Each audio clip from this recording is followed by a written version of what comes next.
Mga kapatid, way abas ni para sa News 5 Bisaya.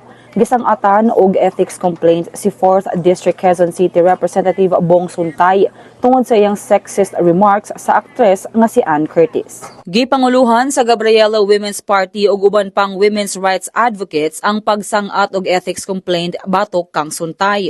Sumala kang former Gabriela Representative Aliza Maza, walay lugar ang mga sexist ug macho statements sa gingong analogy ni Suntay sa aktres, ilabi na kay usa siya ka public official.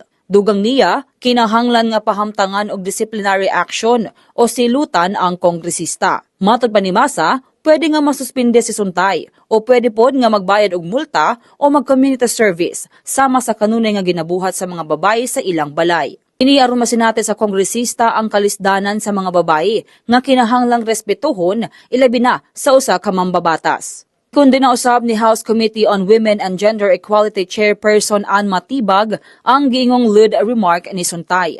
Nagmosyon siya nga imbestigaran sa Ethics Committee ang aksyon sa kongresista nga giaprubahan usab sa plenaryo.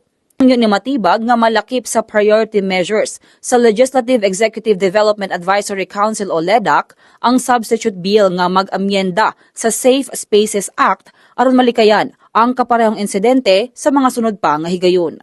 Bilang isang Lagunanay, patuloy kong ipaglalabang respeto para sa bawat babae, para sa bawat nanay na nagsusumika para sa kanyang pamilya, para sa bawat anak na babae na may pangarap, at para sa bawat Pilipinang naniniwala na ang kanilang dignidad ay nararapat igalang.